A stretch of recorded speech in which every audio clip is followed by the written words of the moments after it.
ചില ഉലമാക്കൾ പറഞ്ഞത്, എത്ര സൽക്കർമ്മം ചെയ്ത ആളുകളാണ് അവരുടെ സൽക്കർമ്മത്തിലൂടെ അവർ നരകത്തിൽ പോയി, എത്ര ദുഷ്കർമ്മം ചെയ്തവരാണ് അവരുടെ ദുഷ്കർമ്മത്തിലൂടെ അവർ സ്വർഗത്തിലും പോയി. പണ്ഡിതന്മാരങ്ങനെ പറഞ്ഞപ്പോൾ ശിഷ്യന്മാർ ചോദിച്ചു, ഇതെന്ത് വർത്തമാനമാണ് നിങ്ങൾ പറയുന്നത്? എന്താണ് ഈ പറയുന്നത്? സൽക്കർമ്മത്തിലൂടെ നരകത്തിലും ദുഷ്കർമ്മത്തിലൂടെ സ്വർഗത്തിലുമോ? അവർ പറഞ്ഞു, അതെ, ഒരാൾ സൽക്കർമ്മം ചെയ്തുകൊണ്ടേയിരിക്കും, അവസാനം അവന് ഒരു തരം ഉജുബ് പിടികൂടും. ഞാൻ തന്നെയാണ് മുന്തിയവൻ എന്നവൻ കരുതും. മറ്റുള്ളവരോട് അവൻ അങ്ങനെ ദുൽമ കാണിക്കാൻ തുടങ്ങും. മറ്റുള്ളവരൊക്കെ അവൻ ചെറുതായി കാണും. ഞാൻ തന്നെ സ്വർഗത്തിൽ, നിങ്ങളൊക്കെ നരകത്തിൽ എന്ന നിലപാട് അവൻ സ്വീകരിക്കും. അവൻ്റെ ആ നിലപാടും കിബറും അഹങ്കാരവും അവൻ്റെ നന്മകളെയെല്ലാം ഇല്ലാതെയാക്കും. അങ്ങനെ അവൻ നരകത്തിൽ പ്രവേശിപ്പിക്കപ്പെടും.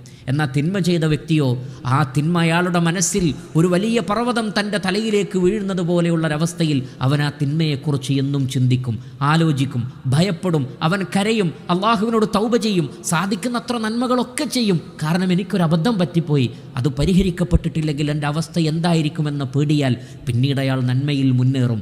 അങ്ങനെ ആ തിന്മ അയാളെ സ്വർഗക്കാരനാക്കി, വേറൊരാളുടെ നന്മ അയാളെ നരകക്കാരനുമാക്കി.